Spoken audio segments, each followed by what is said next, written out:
has to be embedded in the business strategy. I think having a separate ED&I strategy actually creates more problems than it does good outcomes. But if you embed it into your business strategy, if you embed it into a wider agenda, I think that's where you get traction, and that's when it starts to embed itself in the culture of the organisation. So this becomes, this is how we do things, this is what's important to us, this is where we'll spend our time and energy, and this is where we'll show up.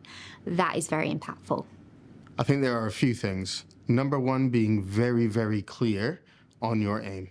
What are you aiming to do, and how is that aligned to the broader business strategy? I think the second is being clear on the components of that strategy. It will be different for different organizations.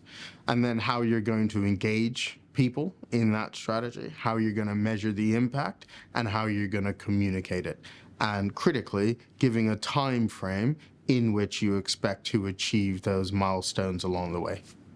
Fundamentally, you have to understand your data. You have to understand the areas which you know that you need to focus on. So certainly at Wesleyan, we've done a great big deep dive on all of the areas of recruitment, pipeline, recognition, pay, performance scores, and we've kind of correlated all that data together to get some really interesting insights that then drive the actions that we need to take. So for me, the strategy depends on the business and it depends on the barriers within that business. A DE&I strategy, to be successful, needs to first of all be data-driven, because I believe that transparency in data illustrates the issues that we're trying to resolve. It needs to be empathetic and compassionate. We need to be able to listen to what our colleagues are telling us. And it also needs to be involved and part of the overall business strategy. It needs to be integral to the outcomes that a business wishes to achieve in its wider context. So success first needs to be sort of defined. What do we mean by success? I think ED&I strategies are only successful if it's integrated and built into business priorities. If ED&I strategies aren't delivering on adding value to achieving business priorities. So what do those business priorities look like? First of all, and is business priorities or are business priorities being defined too narrowly? So the moral, social and legal imperatives need to be built in. So we mustn't define business outcomes too narrowly.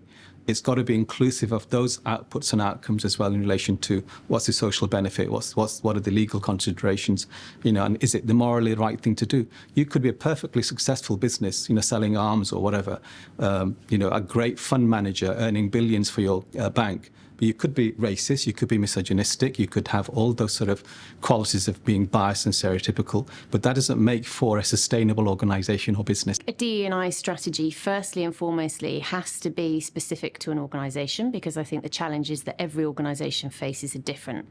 I also think it's absolutely imperative that it sits alongside and is integrated with a wellbeing strategy. And clearly my role as head of wellbeing is very much about that. And I see wellbeing and DE&I as both complementary and supplementary to one another.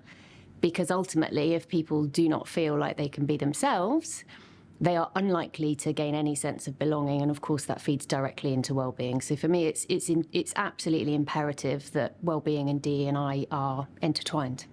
The trap that we've fallen into, and I include myself in this, I think in the past, is that we've tried to develop diversity, equality and inclusion strategies which are detached from the overall purpose of an organisation.